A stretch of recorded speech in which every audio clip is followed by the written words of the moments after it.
আপনাকে দিয়ে আর হবে না, কারণ আপনি গুনাহ করে ফেলেছেন। এর জন্য আপনাকে দিয়ে আর কিচ্ছু হবে না। আরে মিয়া, এটা কি একজন মানুষের কাজ? এটা একজন মুমিন ব্যক্তির কাজ যে গুনাহ হয়ে গেছে, আমাকে দিয়ে আর কিছু হবে না। তুমি কেন মন খারাপ করে রয়েছো ভাই? গুনাহ হয়ে গেছে, তুমি মানুষ না, তোমার গুনাহ হবে না। তুমি কি চাও যে তুমি নিষ্পাপ থাকতে? আরে নিষ্পাপ যদি তুমি হইতা, যদি থাকতে পারো, তাহলে তুমি কিভাবে আল্লাহকে চিনবে বা তার ইবাদতে কিভাবে তোমার মনোযোগ বসবে যদি তুমি নিষ্পাপ হয়ে যাও? গুনাহ তো তোমাকে দিয়ে হবেই, কিন্তু গুনাহ হয়েছে আর তুমি উদার মন, তোমার মন খারাপ, আর কোনো রাস্তা নাই, সব রাস্তা আটকে গেছে। তাই কে তোমার রাস্তা আটকেছে?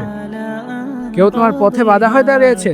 আরে মেয়ে, অজু করো, অজু করে যে নামাজটা আদায় করো, যে সিজদায় যা বলো, এত প্রশান্তি তুমি পাবে, তুমি কল্পনা করতে পারবে না যেখানে কত প্রশান্তি রয়েছে।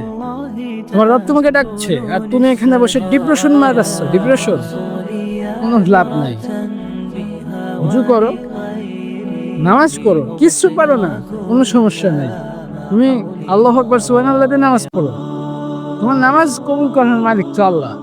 তোমাকে যারা বলে যে সূরা কিরাত লাগবে, আরে ভাই পরে দেখ তুই সূরা কিরাত, তুই আগে নামাজটা পড়া শেখ, তুই রেগুলার কন্টিনিউ কর, আস্তে আস্তে তুমি পড়া শুরু করো। পরে যে সময় একটা পর্যায়ে তুমি যাবে, আস্তে আস্তে শিখো, কিন্তু প্রথম তো তোমাকে জিরো থেকে শুরু করতে হবে না।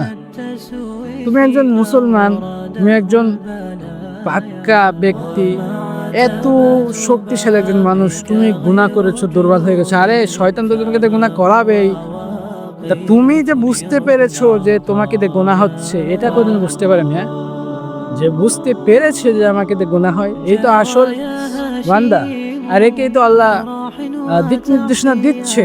তুমি অনুধাবন করতে পেরেছো, তোমার ভিতরে অনুতপ্ত হচ্ছে, তুমি অনুভব করছো, আসলে তোমার উপর একটা নিগ্রহমাত আছে।